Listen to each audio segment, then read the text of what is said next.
And so for everyone who doesn't know, this is Michael Zweifel. Your facility, Building Better Athletes, puts out a ton of great content, and I believe you guys are out of Iowa. Is that correct? Yes, that's correct. Awesome. And you can take it from here just to let everybody know who you are, where you're coming from, and then get your presentation going.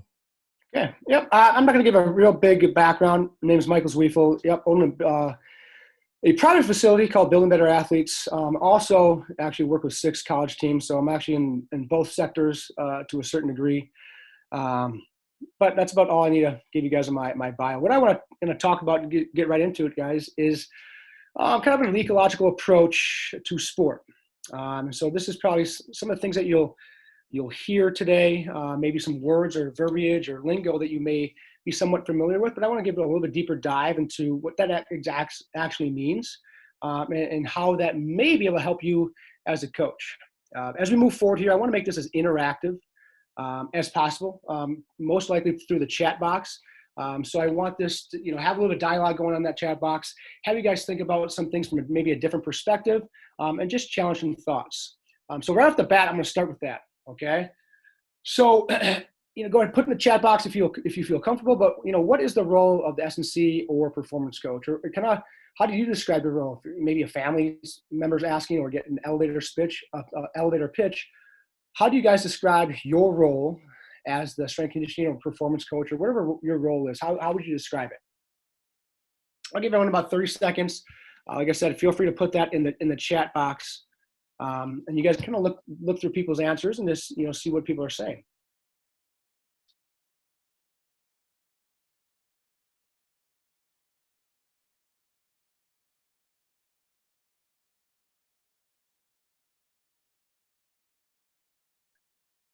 As you can see, I appreciate the people responding and interacting a little bit.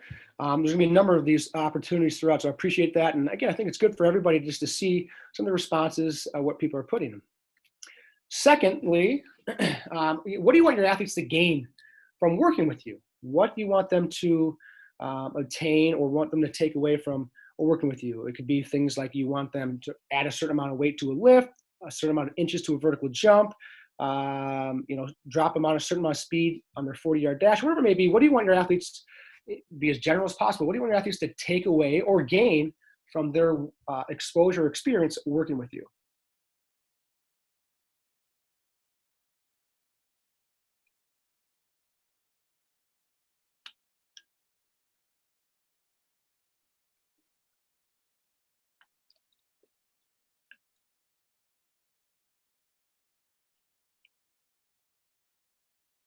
Again, thank you for sharing.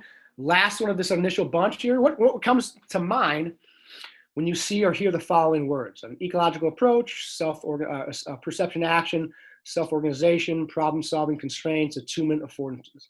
Again, you can be as honest, as blunt as you want. If you think it's overcomplicated or it's semantics or whatever it may be, what comes to mind when you hear these things? You can pick out a certain number of those words and just, give what you think comes to, a few selective of those words, or you can just do a generalization for all of those. But what comes to mind when you hear or see or hear a coach using some of that language?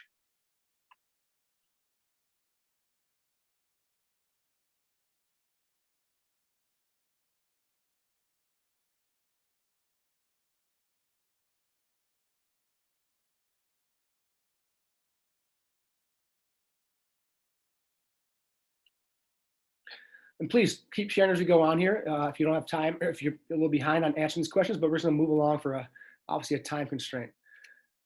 So today's challenge to everyone here is, I think over the next hour, is to be a little bit, comfortable being uncomfortable. I think some of the topics I'm going to cover, the language or words I'm going to use, may be somewhat unfamiliar and maybe a little bit foreign from a strength conditioning standpoint.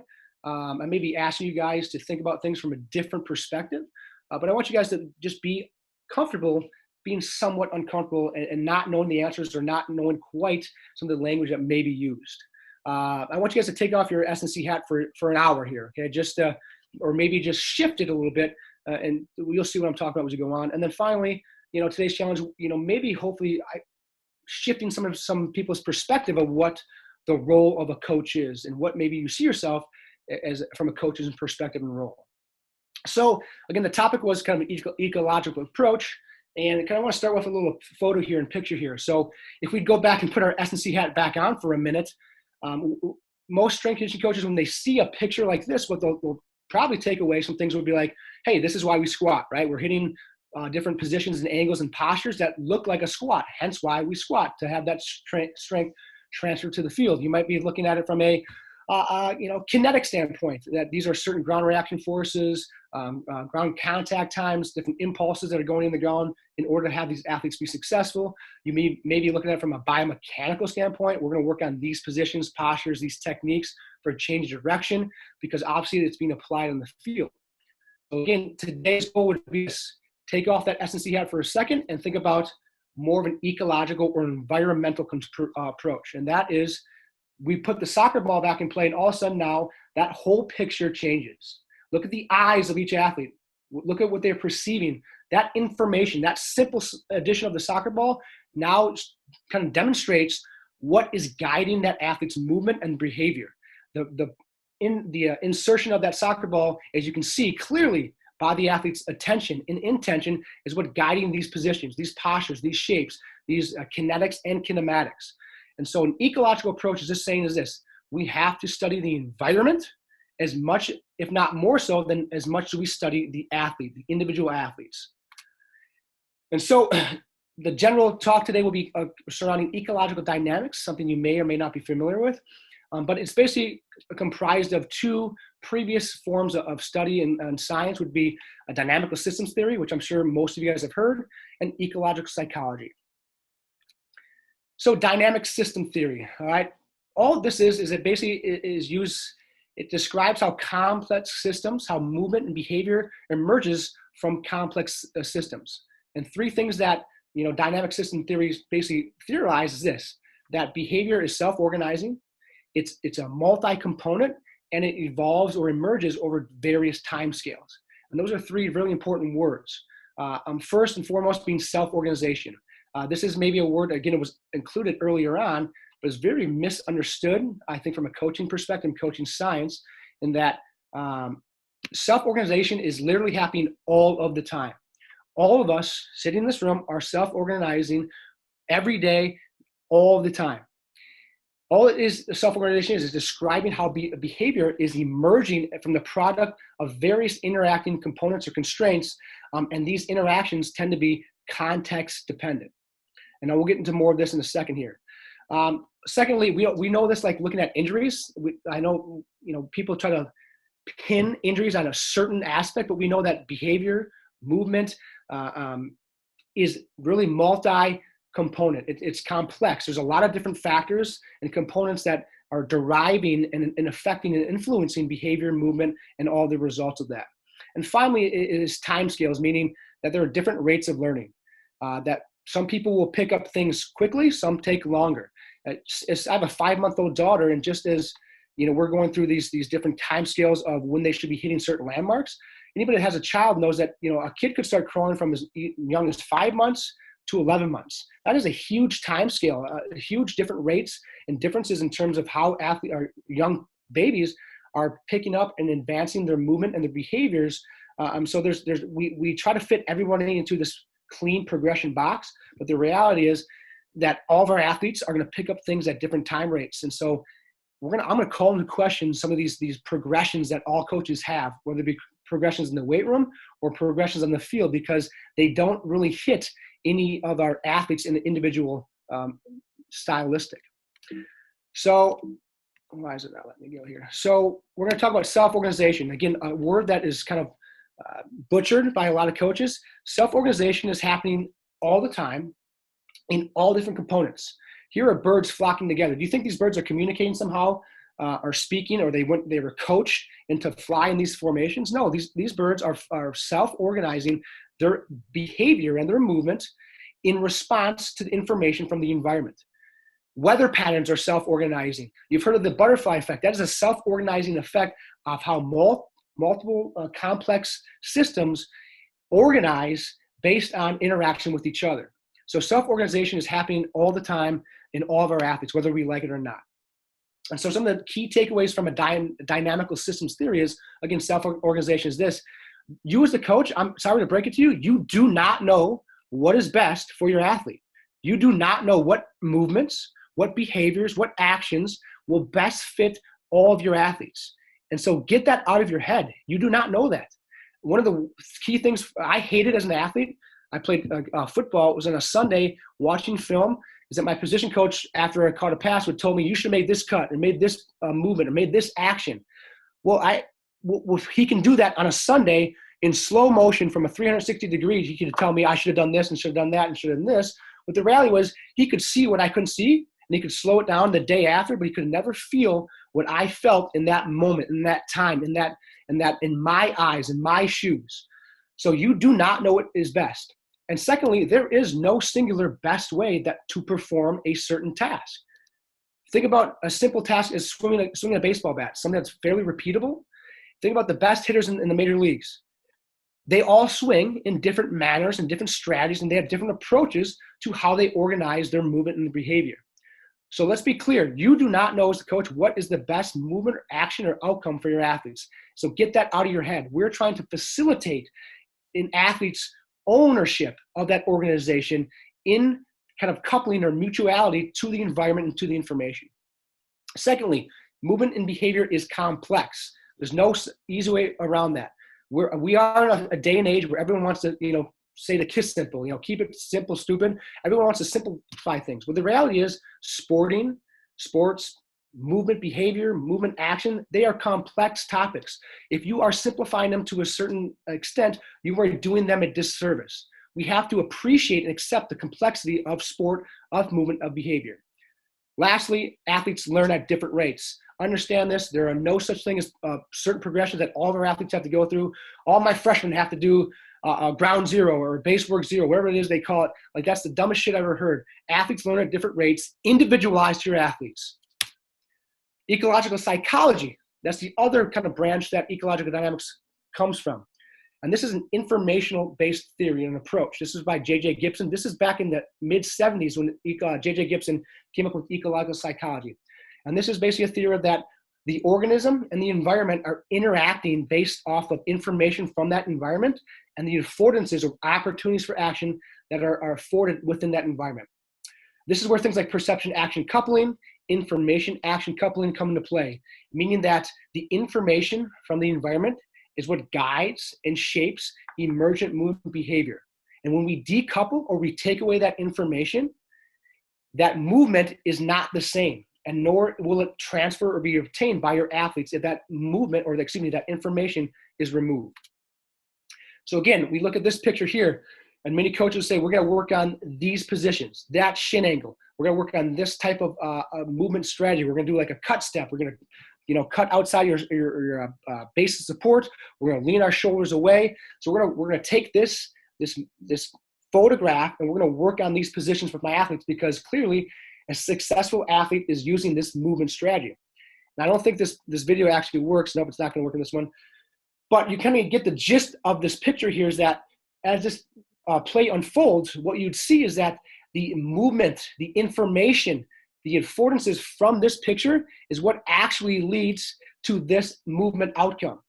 And when you try to solely focus on the movement outcome, this picture here, but you don't appreciate or involve the actual information that's unfolding in front of the athlete, you're never going to get this to stick in this environment. So we want to also understand and study and implement the actual environment that our athletes are performing in order to actually influence and affect these positions, these shapes, these postures, these mechanics. Affordances, another word that is maybe sometimes often misunderstood, but this is my favorite restaurant and where I lived, Chipotle. And for probably the first 10 times that I went to Chipotle, this is the exit door. I went to the wrong side of the door to try to leave probably my first 10 times. And if you just look at this door, if you just look around at the picture, what side do you think the door opens up on? Is it a push or a pull? Is it on the right side or the left side? For some reason, for my perceptual abilities and my experiences, I always went to the left side of the door, and I think that's where I want to push from, but I was wrong. What gave it away for me was I finally realized, as you see in the background in the picture, there's the door stopper on the bottom left. And I realized, all right, that is information that allows me now, every time I leave Chipotle, I don't think about right versus left. I am picking up this information, that door stopper, and that reminds me, all right, the door opens, pushing to the right-hand side. And again, many people in the ecological realm have been accused of using language that's complex or complicated or not warranted. The reality is that affordances, and this is like affordances, are actually used by many other professions. And one of the main ones is constructing doors or constructing different pieces of equipment that afford or give off information that are easy to interact with. And doors is one of them. You just think about the simplicity of the handles. All doors have certain handles that are supposed to be designed for us to interact in a clear, concise manner. Whether you turn it, whether you pull, whether you push. And we've all been to doors that do not do that, right? We've probably pushed when it was a pull, we pulled when it was a push, and we look like an idiot, right? And this is where things like this, poorly designed doors like this come into play, and you have to put up a sign that says pull versus push. Well, there's actually a science in terms of engineering that engineers try to work at, that's involved in the affordances, that engineers try to work on designing products that are easy, give off information that are easy to interact with. So we don't make these mistakes where you have to then later on put a sign that says pull versus push. They are clear what the athlete is supposed to do, how they're supposed to interact with that information. So key takeaways from an ecological psychology approach: information and what guides movement. So if we want to make a technical or mechanical change, it needs to be coupled to specifying information. Within the environment, the information has affordances that athletes can perceive based on physical capacities. And that's something that, again, how strong we are, how fast we are, how powerful we are, our ability to our ability to be agile or to deceive or be quick in and out of breaks. Those are physical capacities that affect how we perceive different affordances. So those things do matter. And this comes down to a ecological dynamic approach. And so what I want to make clear today is anybody that is maybe dipped their toe into an ecological framework, understand this: it is a theoretical framework for analyzing performance of athletes and sports. And it views athletes and sports as complex, adaptive systems. It is not a singular coaching approach where there's a singular coaching strategy that you have to do this and do that. Rather, it is a framework that just describes how the athletes and the environments interact, and their behavior and the movements are complex and adaptive. So some key words that we'll go through here are constraints, representative task design, nonlinear pedagogy, attention, attunement, and calibration. These are some key words that are used in the science. And again, like I talked about, ecological psychology by J.J. Gibson was back in the mid-70s. Dynamical systems theory and some Bernstein was back in the 30s. These concepts have been around for a long, long time.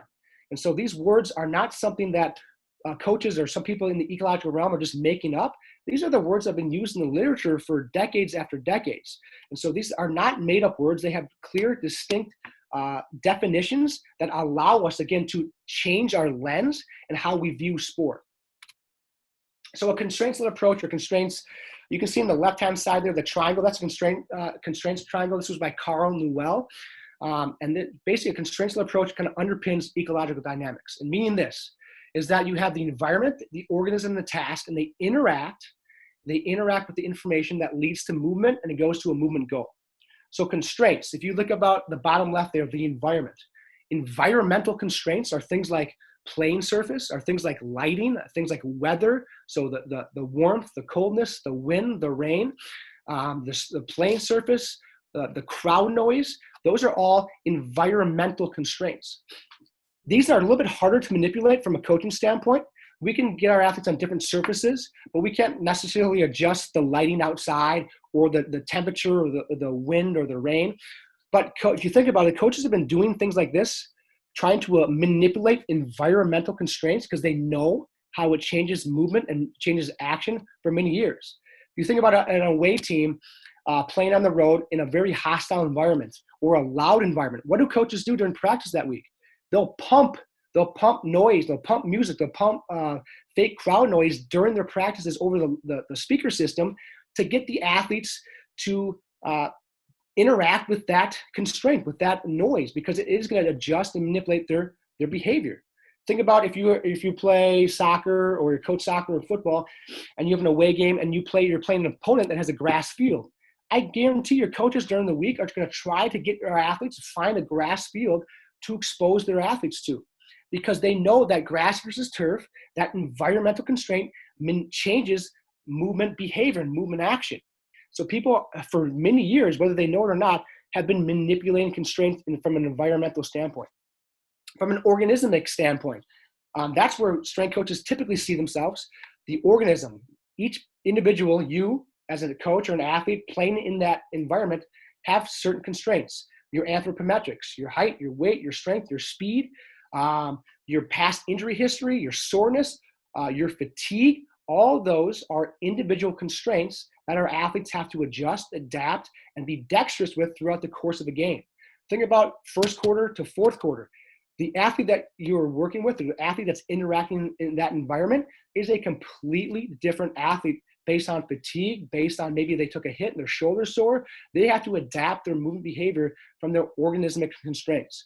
So you can see some things from an acute basis like that in a game, but from a long-term basis, from a strength coach, from a freshman to a senior, their individual constraints in terms of speed, power, strength are going to be vastly different. And thus, their movement behavior will be different.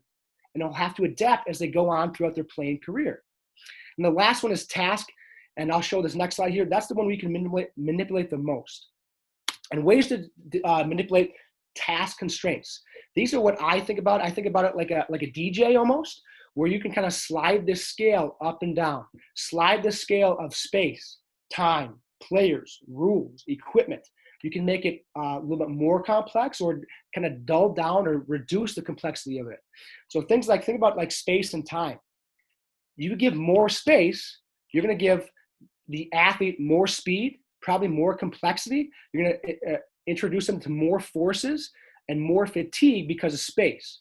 If you reduce space, there's going to be less space. There's going to be less speed, less forces, but you're probably going to see a little bit more cutting type actions. So you might see a little bit more eccentric fatigue from the athlete because of the increased amount of load of small space cuts. Same with time. You allow your athletes more time, you're likely going to see more speed reach, higher velocities compared to reduced time. Pretty simple there. Players, something that I see a lot of coaches stick to is more 1v1 situations. If you think about sports, purely straight up 1v1 interactions really don't occur as much as we think they do. There's usually going to be like a help defender. There's usually going to be some sort of other athlete, component, player in that environment that we also have to interact with. So coaches, when you're working on your movement sessions or your speed and agility, try to move beyond 1v1 scenarios to 1v2, 2v1, 3v2, 2v3, etc., because that is actually, it encapsulates the nuance and the complexity of sport. But again, if you're coming back to the summer with your athletes just getting back, you may want to stick down to 1v1 situations and scenarios because the complexity is lower. And since we're having our athletes off for these last 2 to 4 months, we probably want to reduce some of the complexity. We probably want to reduce some of the speed and the intensities that our athletes are exposed to because we don't really know what they've been doing the last 2 or 4 months. We can adjust rules. In all my small sided games I do with my basketball, football, soccer athletes, like rules is one of those things I manipulate a lot. How many touches can they get? How long can they have the ball? Can they move or do they have to stay stationary? Can they pass forward, backward? So rules is another great manipulation you can have in your constraints there. And the last one that I don't think a lot of coaches think about, but if you're in the world of baseball, I'm sure you're aware of. Think about drive line and weighted balls, weighted bats. So they've been really popular in the world of baseball. Now they've been using them for more of a velocity enhancement tool, but the reality is underweight versus overweight goes back to I'm blanking on his name right now, but the discus, the hammer thrower, where if you do underloads, overloads, what you're doing is you're making the body have to adapt to those different various weights, and you create a little bit more robust of an adaptation, and you give your body a little bit greater bandwidth to be adaptable and be dexterous in that environment. So when we go to the football field, I have about 6 different balls that I have with my quarterbacks and receivers and all my athletes, where we have like a youth ball, we'll have a normal college ball, we'll have a high school ball, we'll have an NFL ball, we'll have a ball without the laces, we'll have a ball without the actual white seams that go around because all those different equipment, all those different balls that our athletes are being exposed to actually change how they have to adapt and adjust their movement behavior in order to interact with that ball. And so it creates a little bit more robust of an adaptation, and that gives them a greater bandwidth of adaptability. If you work with youth athletes, this is a must. I gave a talk about a month ago at the Sport Movement Skill Conference about working with youth athletes. And one of the main things that I manipulate is equipment. So if we're doing like things like volleying something in the air and implement in the air, I like to use balloons or beach balls because those things stay in the air longer. They allow for greater volleying between our athletes and the greater repetitions in that volleying type action. You think about soccer. What's a really popular sport in Brazil that's kind of picked up along the world? Futsal. It's a heavier ball, a smaller ball that stays on the ground. So it allows for more foot contacts. Again, coaches have been manipulating equipment forever, but it just, all this ecological approach, all it does is it gives us framework to know when and how to manipulate equipment to get a greater movement adaptation. Representative task design. This is basically probably more just so for sport coaches, but also strength conditioning coaches about are the tasks, are the environments, are the drills that you're designing, are they actually going to transfer and be retained in the field by your athletes? And there's two questions you have to ask yourself. One is functionality. Okay, so is the information the same in practice or training as it is in the game? So the information that the athletes are interacting with, is it the same in practice as in the game? So for example, let's use a ladder. I know the ladder gets crapped up a lot, but we'll use it in this case here. So what information does the ladder give to our athletes? Well, it's basically taking their perceptual gaze to the ground, which again, I don't think it's not very similar or same as any kind of game that I coach any of my athletes. So the information that the athletes are picking up on is a 12-inch by 12-inch box on the ground, and it's not giving any kind of specific information that our athletes are going to use in the training in the game. So therefore, it's probably a poor tool in that regard. Then we go down to action fidelity. Is the movement behavior the same as in practice as in training? Meaning the behavior, does it look like the game? Does it feel like the game? Does it act like the game? Again, we can use that ladder as an example. In what sport do we want our athletes to put as many steps as possible into a 12-inch by 12-inch box? In what sport do we want our athletes' eyes on the ground? In what sport do we want our athletes, taking a lot of steps, not going anywhere? So the behavior, again, is not anything like the game. So therefore, its use in practice and training is probably a poor tool. So what representative task design does, and I'll go into this later, gives you kind of a framework to design your drills, your activities, to make sure that what you're working on will actually have some sort of transfer into the sport. And this might be an example here. So we'll start with a 5-10-5. And again, from a action fidelity standpoint, the 5-10-5 may act a little bit like sport, but as you'll see in the clips after it, the information sources are not the same. It doesn't really feel the same as sport. So again, I think it's not a good use of our time. So again, coaches might look at the angles of a pro agility and then look at sport and say, well, they hit some of the similar positions. But we can look at those two things and clearly say those things are not anything like each other. And does a pro agility will work in and improving in a pro agility in this action where their eyes are on a cone, on a line, they know exactly where to break? Is it like this, where eyes are upfield with the defender hanging on you, where all of a sudden the defender crosses your face, you have to make a quick decision, reaction? Are those things the same? And will actually the time spent on a 5-10-5 actually help your athletes when it comes to sport? Or is it really just a waste of time? Those are questions you have to ask yourself. This comes to attunement and a calibration. So attunement basically means that our athletes are sensitive to specifying information. So they're sensitive, or they're aware, or they're able to pick up. The literature is very, very clear on this. Higher level athletes have greater attunement, meaning they have greater ability to pick up, perceive, and be sensitive to this specifying information than novice athletes. They are able to interact and be aware of that information and make a very quick and adequate decision based off that information compared to novices. Calibration is a pretty simple term. It's basically scaling to the constraints. Hence why any kind of repetitive sport, they warm up with that sport, right? You think about golf. They spend, half an hour to an hour on their range calibrating their body's constraints to the environment on that day. They're calibrating to the weather, to the where the wind's blowing. They're calibrating to their own individual organismic constraints. Are they tight? Are they fatigued? Are they not swinging at quite the same club velocity as they were last week or even yesterday? And how are the clubs feeling in their hands? All those constraints, they're scaling to constraints. So this is calibration. When you think about, this is a study on NBA in live actual games. And what they shown was this: if an athlete only has one free throw compared to two free throws compared to three free throws, each preceding free throw has a higher percentage to make than the previous one. So again, if you have an and one, the percentage of making that and one free throw is lower than if you hit the second free throw of a two-shot free throw attempt.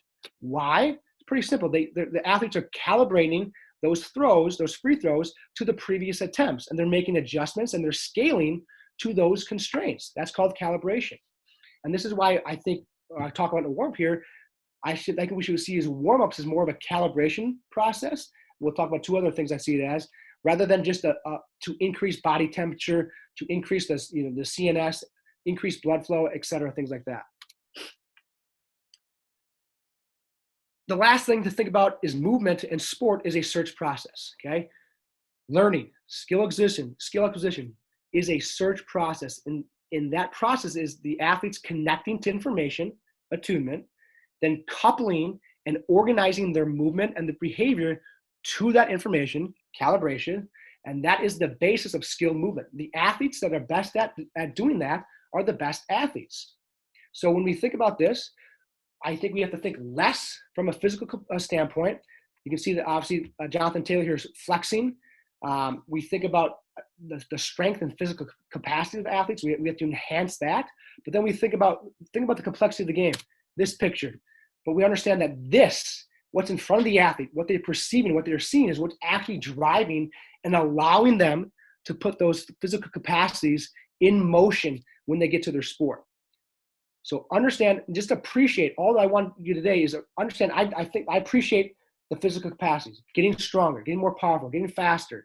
Those are important, but we also have to appreciate and put just as many eggs in the basket of our athletes' ability to perceive an environment, to be adaptable, to be dexterous in that environment, to be creative in that environment. What I want to make clear that this is not, and this is something I see a lot of, that this approach is not building a database or a library that athletes then use to retrieve when they're in the midst of action. We're not computers.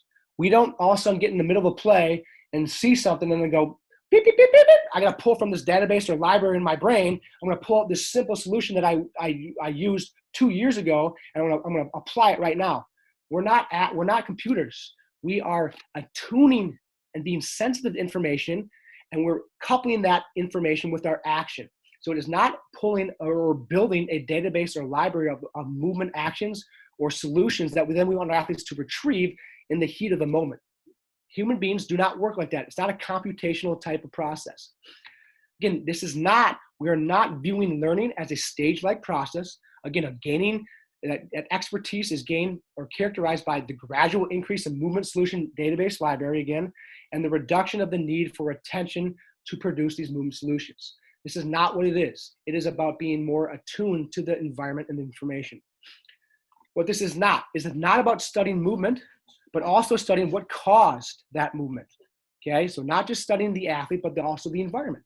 This is not just studying metrics or analytics, but excluding the environment in which those metrics arose from. I was talking to a good friend of mine who's a FBS strength coach, and we talked every couple of months. And last season, he was talking about, it was about middle of the year, and he talked about how their stud receiver, is really slowing down or fatigued. That's what they've gotten back from the data or the analytics. And I asked why you say that. Well, in week one, he had 21.5 miles per hour, and he hasn't gotten over 20 miles per hour since then. Even though his wellness questionnaires and his internal, external data is pretty solid, I think we're trying to figure out what's wrong with him. He hasn't hit those velocities yet. So I asked him, well, what was the play or what was the environment? What happened that he hit that 21.5 miles per hour in? And he goes, I don't know. Well, don't you think that information is pretty damn important? So he hangs up, calls me back 10 minutes later. Well, he hit that 21.5 miles per hour on a 70-yard post play in which the defender fell down and he ran the whole defense. Okay. Has he been exposed or experienced anything like that since that day? Well, I can't answer that question. Well, if you can't answer that question, if you can't answer the environment in which some of these metrics are arising from, then those analytics and data aren't doing you a damn thing. It's like the same thing. Week 1, if a guy returns a 100-yard kickoff return for a touchdown, and the next 6 weeks doesn't get past the 40, do you really think he's going to be hitting the same velocities and speeds as that 100-yard kick return? Of course not. So we have to apply this data to the environment. Again, it comes back to the environment in which those metrics apply from. And lastly, again, strength coaches do a great job. I'm sure if I quizzed all you guys or gave you guys all a test on things like 5-3-1, West Side Barbell, a triphasic, anything with the weight room base, I'm sure you guys would all do a pretty damn good job. But if I give you a test on your sport, would you also ace that?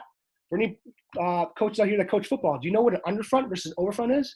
Do you know what a save and cover 6 is versus save and cover 3? Do you know what inside versus outside zone is? Do you know what a jet motion versus orbit motion is? I'd be a little more weary that all strength coaches would ace that test in the sports that they coach. They'll definitely ace the weight room, but you actually know the sport inside and outside. And that's what we need to go towards, in my opinion. So to be a little bit more practical now, I know I talked about the warm-up here.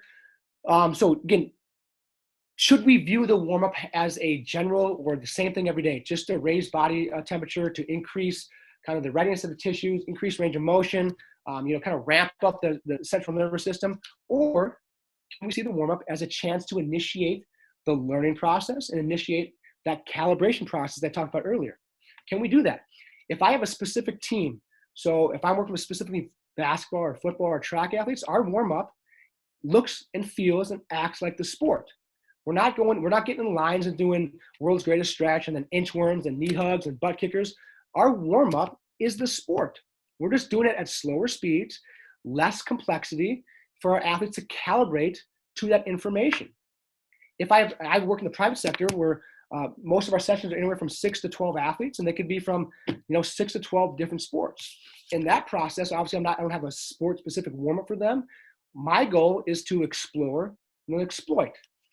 Explore their bodies, give them a chance to be creative, to be adaptable, to open up degrees of freedom. And then I want them to explore the environment, to interact with the information with the environment, with the affordances of the environment. Then I want them to exploit both those things. I want them to exploit and use their body, exploit an opponent, exploit the environment. So these things are behaviors that our athletes can then take to sport and understand how they would transfer and be retained, because we're working on them from the second they get to our facility. We are working on calibration. We're working on attuning to the environment. We're working on athletes being exploratory, to be creative, to have autonomy and ownership. And then we're working on them to exploit that information to their advantage, to create space, to reduce space, to get open, to close down an opponent, etc. In the weight room, again, I don't think this has to stop when we get back to the weight room. Many of my goals for my athletes in the weight room is the same as I want my athletes I just described. I want them to be adaptable, creative, comfortable in all positions, and have autonomy and ownership of their movements, of their behaviors in the weight room. It doesn't have to stop on the field. And so how we do this, we actually have a course that we talk about taking an ecological approach to the weight room. And again, my goal in the weight room is I don't really give two craps about the amount of weight they lift, and B, I design the weight room around my movement training sessions. So again, most S&C coaches probably do it the other way around, where they have their weight room days Monday, Tuesday, Thursday, Friday, and then we're going to put our speed and agility based around those things. Instead, I have my movement sessions laid out for the week, and my weight room sessions correspond or complement those movement sessions. And so one of the goals that we have in our weight room is to work on these kind of skills I just laid out. So for example, if we're doing some sort of, a lunge type pattern, we call it variable lunges. And each repetition is going to be different. The length of their step, the angle of their step, the tempo of that lunge. So each step is different to encourage them, the ownership, to explore their body, to open up degrees of freedom, to be adaptable, to be creative, to be strong in all the positions that they may find themselves into. And in my opinion, this creates a much more robust adaptation in the joint, in the soft tissues, in the surrounding musculature to be more durable or robust when they find themselves in awkward, novel positions within their sport. With my college teams that I work with, what I might do, we might have, say, 3 sets of 5 on a squat. I might say, first set, you guys have to manipulate the tempo. I don't care how you do it. And manipulate the eccentric, the iso, the concentric, however you guys want to it. Again, I give them the keys to the car. They get to do what they want. Second set, we're going to manipulate your toe angle. So maybe we're going to toes out, toes forward, toes in. Third set, we're going to manipulate your stance. Stance width, narrow. You can offset your stance. So those are ways I do with my college team sports. Again, what this does, 2 things. Again, when I'm working with college, especially males and high school athletes, they tend to get a little bit over the top in terms of caring about too much weight. What this naturally does is reduces the load on our athletes, and again, encourages them to be more creative and adaptable in those movements rather than pushing weight. Because I'm never going to be a guy that's going to push weight. Secondly, what we do in our weight room is I try to bring specifying information or that environment into our weight room as much as possible. And my athletes love this. So I have a basketball athlete. I'm sure many of you guys do certain complexes. I'm a big fan of complexes. We might do a heavy hex bar deadlift, and then instead of doing like a depth jump or a hurdle hop or a box jump, we'll do a dunk. We have a basketball hoop in our facility. We'll do approach jumps off one leg, off 2 legs. Now, will the ground contact times be the same as a depth jump? Will the stimulus quite be the same as the depth jump? Maybe, maybe not. But what I found for my athletes is the buy-in and the engagement and the ownership of them going from a heavy lift into something that they do in their sport. It goes through the roof. When we do this, all of our athletes, we have a batting tee and a cage in our facility that our athletes will do, again, some sort of complex where our baseball athletes will throw a med ball or hit a ball off a tee, and we'll measure exit velocity. For our track athletes, I like to do a lot of starting strength things to obviously transfer to the starting blocks. And we'll do all those lifts off of a clap, just as they would have to respond to a whistle, or a gun that starts that initial race. And we've had the last 2 state champions in Iowa here for the 100-meter dash for the last 2 years we've had, and they went from being really crappy starters to being great starters because the time that we spent in the weight room was a hex bar deadlift on the clap. Set. They initiate that. They learn how to create tension, and they see the transfer. Well, I'm doing this to help my initial start of the blocks. My athletes love that. They care about improving in their sport, not necessarily improving in the weight room. What time is it, you guys? Am I running too low? No, I'm good. Movement practice. I'm not going to tackle all these things here, just a couple of them, but one would be to swallow your whistle, coaches. You don't need to start every drill on a whistle. We don't need to be militaristic or dictatorship and get everyone in lines. Start movements and start activities off of other athletes. And that goes down to the bottom. When I coach, again, when I first got in the college sector and I have 40 athletes in a session, I was sometimes overwhelmed. I'm used to being small groups and really being individualized things to my athletes in those movement sessions. But what I saw was this: if you're a coach and have a large group, use those bodies. Instead of putting cones out and your athletes running around cones or having lines or hurdles, use your athletes, use those bodies. So now my athletes are cutting around a partner or another teammate just as they would in the sport. Think about a basketball guy come off a screen. Well, why would you have guys coming off cones when you have those bodies? So use your bodies. Am I out of time? No, Coach, you're good. You have plenty of time. Okay. And what this comes back to is this. Think about movement and think about sport as more about problems and solutions than you as coaches trying to give them or ingrain in them specific movement patterns. So again, if you guys want to go in the answer box here, the chat box, imagine this. I give you the answer to a math equation is 4. You have all the room in the world to have the problem be whatever you want. It could be addition, subtraction, multiplication, division. It could be square root, but get to the answer 4. If people want to share, go ahead in the chat box, just go ahead, type up a couple different equations that gets to the answer 4.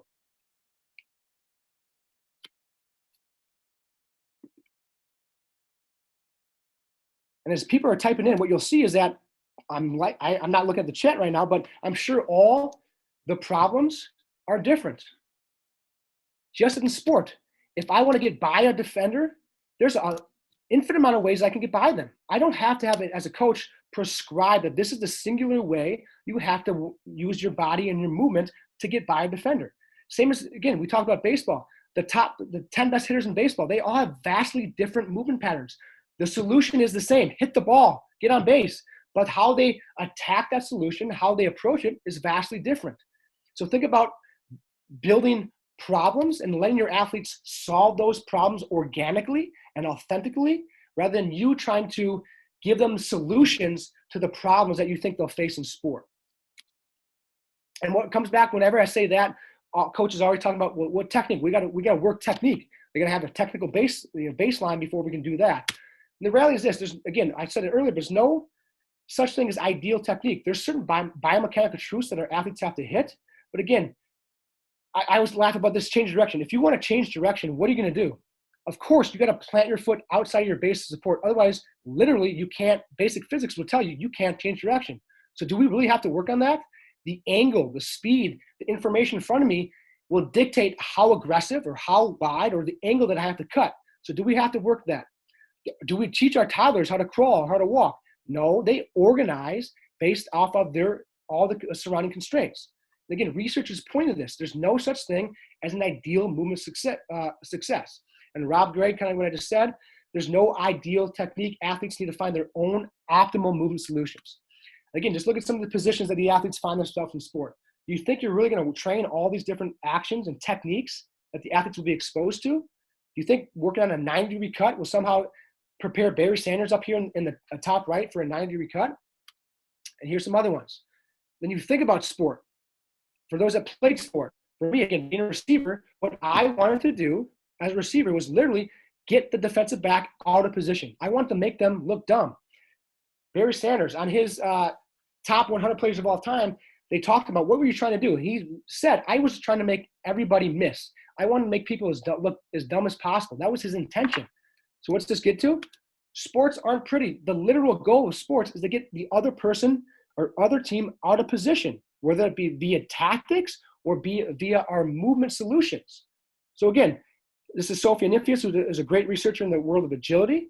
In many athletes have to move and react quickly despite the position they find themselves in, rather than because of these perfect positions that we train in. Sport is about getting the other person, team, out of position. So if you don't expose athletes to those things or give them the opportunity to work on those things, what do you think is going to happen when they get into that environment? Bad things will happen, or they'll lack creativity and they'll lack the robustness to get in and out of those positions. And this is where, as a coach, I'm sure, and I get, college athletes back with me all the time during the summer here, and I've got about 12 different manuals on my desk from college athletes, and you get the summer package from the college coach. It's about 50 pages dense. The first 48 pages are their lifting sessions. Each day planned out, set for set, rep for rep, weight for weight, 48 pages of what they're going to be doing 3 days a week in the weight room. The last 2 pages are what? Some cherry-picked, cookie-cutter agility drills that they're going to go out and do in the field 1 day a week. That's pretty freaking ridiculous to me when sport is movement. That's what sport is. So coaches, again, this is Dan Path. You've all heard of Dan Path. Coaches write a book on their lifting programs with only a sentence on their speed/movement session program. I put a hell of a lot more time into my movement sessions, my field sessions, than I ever do planning and preparing my lifting sessions. And so what's this look like? I do a ton of athlete reflection because, again, we'll go in here in a second. I want their feedback. I want to facilitate their process of being a fine mover, of them being dexterous and adaptable and creative in their movement process. So this is what we give our athletes after every single one of our movement sessions. My athletes get this. And I spend a hell of a lot more time on this than any kind of metric, or I get their vertical jumps for that day, or their speeds for that day. I spend a heck of a lot more time analyzing this data and my athletes' reflections than I ever do in any sort of analytics from that standpoint. Then for me as myself, again, I find it somewhat comical that the coaching world in general, we ask our athletes all the time to be uncomfortable, to get outside their comfort zone, to try new things, to be continually learning and adapting themselves, to address their nutrition, their sleep, their stress, manage all those things. We ask a lot of our athletes, but are we as coaches doing the same things? And this is my coaching reflection that I do for all of our movement sessions as well. I, as a coach, have to take a little bit of ownership and have to take a little bit of reflection about what I'm doing day in and day out. And I have about 300 of these in a binder, that I can look back that, from 4 days a week for the past now almost 2 years, that I can look back in every single one of the sessions that I did. And I can have detailed notes about what went well, what didn't go well, what do I as a coach need to be improved. When things don't go as planned, for me personally, that's on me, not on my athletes. If I see a drill or a task or an outcome that didn't go as I kind of had in my head, that's on me. It was my lack of ability to communicate or design an activity and environment that allowed my athletes to facilitate movement dexterity rather than me blaming the athletes. So take some time as coaches to reflect. And this is a recent paper, and what it basically said was and it was designed towards movement coaches, it was designed towards sport coaches, but for coaches to see themselves as more as architects of the environment rather than kind of, dictators of the athletes. What that means is this: the coach's role now becomes to shaping the environment via constraint manipulation rather than verbally giving, discrete feedback rep after rep after rep of what the athlete did well, what they did wrong, and what they need to do next time.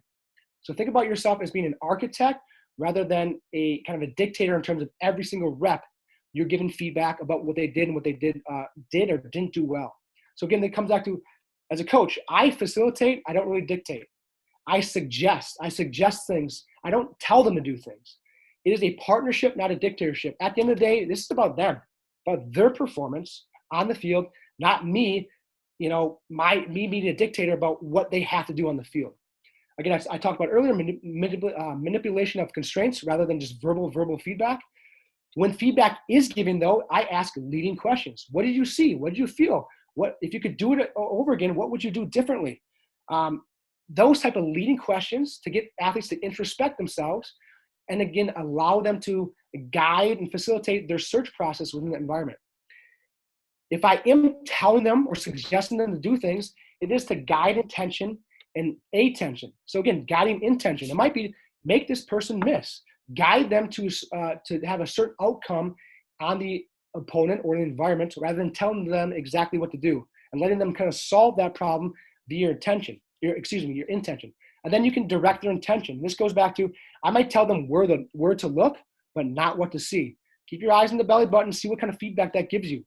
Hey, be aware of search this area and just see what that allows you to interact with and see how that changes your behavior, changes your action on that repetition. So I'm guiding their intention and tension, asking leading questions, and again, trying to have them have ownership and autonomy over this process. I think this is the last slide. Yes, it is. Kind of an abrupt end there. Sorry about that. I put this together real quick.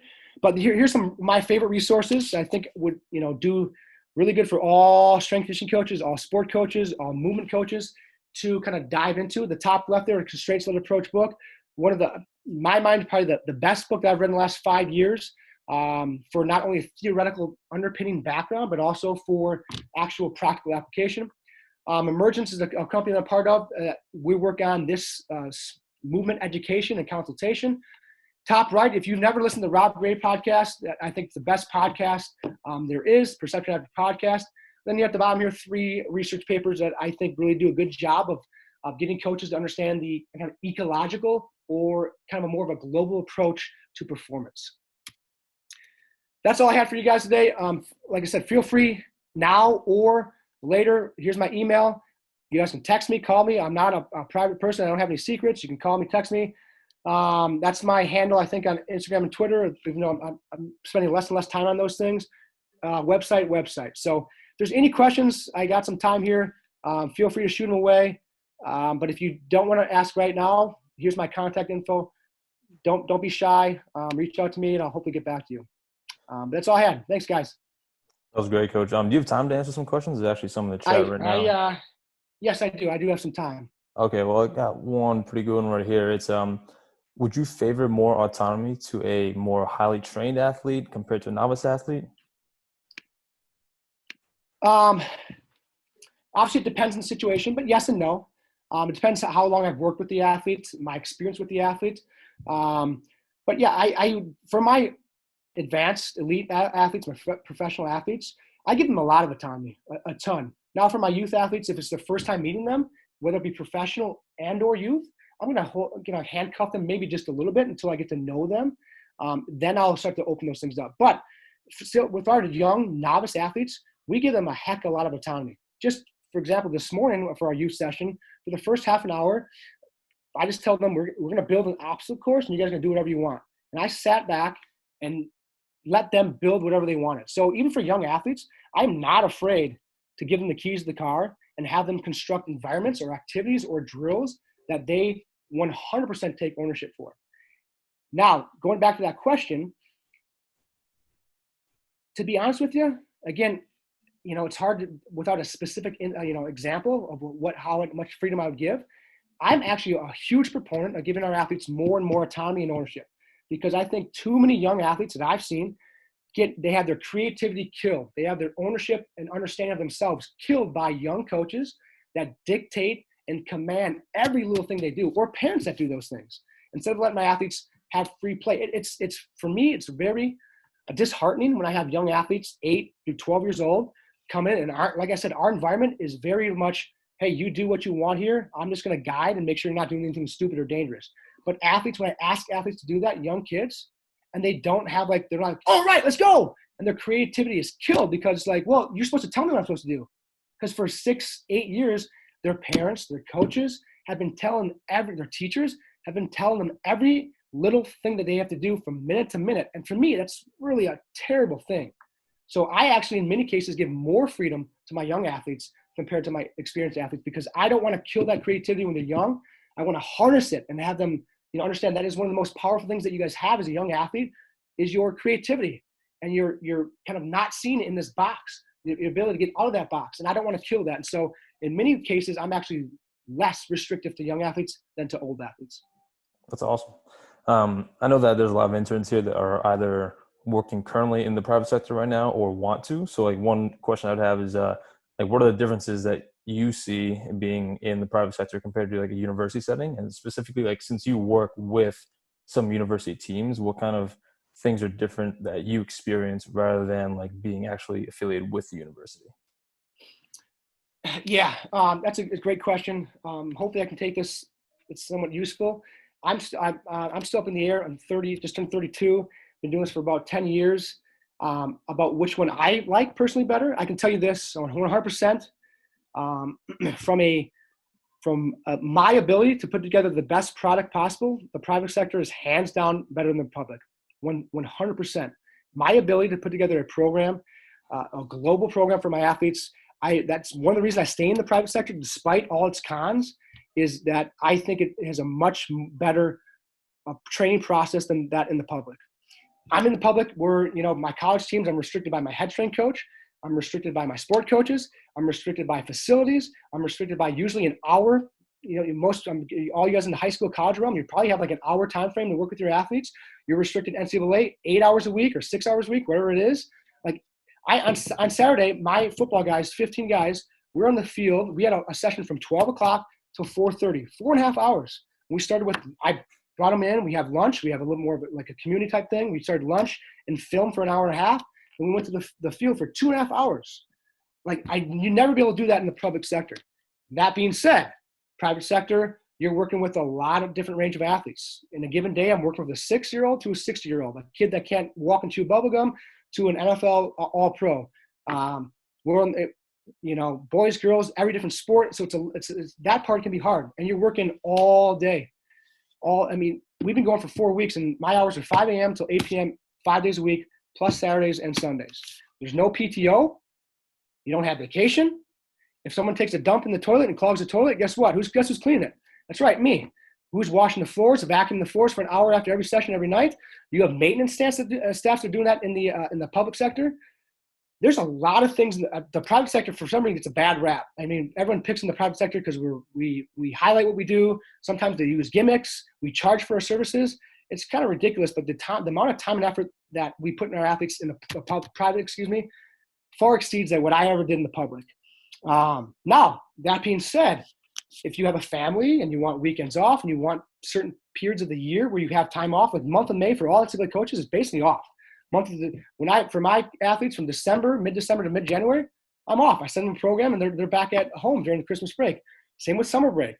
There's built-in times and categories where I'm off. All those athletes that I send off, guess where they're going? To a private facility. So all the athletes around Sauerland colleges, where are they going during the Christmas break? My hours are actually busier during the holidays. They're busier during the summer because all these athletes are back. So, I mean, it's strange. I could go on this for a while. This is a different topic because I'm pretty passionate about it. It's strange to me. If you think about the advances in strength conditioning, this is no bash on anybody in the public sector, but where do the majority of them come from? Private sector coaches, because we have to continually to be creative. We have to continually be adaptable. If I want an athlete to come back to me on day 2, guess what I got to do on day 1? I got to give them a hell of an experience. You know what all my college athletes, what I know on day 2, they're going to be back with me because they have to be back with me. I have to retain all my clients in the private sector by an outstanding environment, by an outstanding standing experience. Otherwise, they'll never come back to me. I knew with my college athletes, I can do what the fuck I want. And guess what? They're going to be back to me next week because they have to. And so given that circumstances, I always have to be creative, adaptable. I have to be able to work with many different populations. If you look at the world of strength conditioning, many of the advances, the products, the things that people are using have come from the private sector. Yet, do you ever see many private sector coaches go from the private to the public? Not many, right? It's happening a little bit now. Do you see public sector coaches going to the private? All the goddamn time.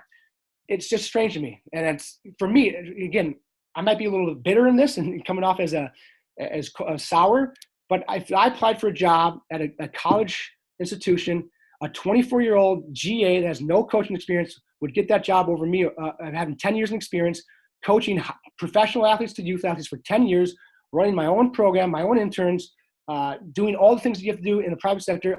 A 24-year-old that's never coached, but just been a GA at, say, a Big Ten school or a Power 5 school would 1,000% chance get that job over me. And that's fucking ridiculous. That's the strength conditioning field as a whole, but it's absurd to me that is the realities of our field. And now being 10 years in the private sector, I'm kind of handcuffed as a private sector guy. If I ever go try to get in the public sector, because I work with NAIA schools and for the public, which, you know, I'm a basic consultant to these schools. They hire me out. I'm not necessarily with like an NCAA school. I have no chance. So I know I rambled on for probably didn't answer the question to begin with, but that was a great answer. Understand that you have to know what you want. For me, if I have a family, more of a time off, be home by 5 or 6 every day. Maybe I only have a few select weekends when games are going on that I'm traveling. Have less hours on the floor coaching. I would definitely go in the public sector. Now, if I wanted, for me, from a coaching experience, to be the best coach that I can be, the private sector 1,000% is where that's the only reason I'm staying into it, because I'm allowed to do things that I have a lot of freedom to do what I want that I wouldn't have in the public sector. So you have to understand what your lifestyle is, what you want as a coach. I can tell you this, I'm not going to go any further, but that's kind of the gist of it. No, thanks a lot. I think that's a great thing for young coaches to hear now, especially. I think that's a great one to end on. If you don't mind, would it be okay if some of our interns reach out to you and have their questions answered if they have any more? Yeah, not a problem, guys. If I need to pull up that screen, I can. But otherwise, email, text me, call, whatever, and I'll be happy to help. Awesome. Thanks for being on. Appreciate it, guys. Have a good one.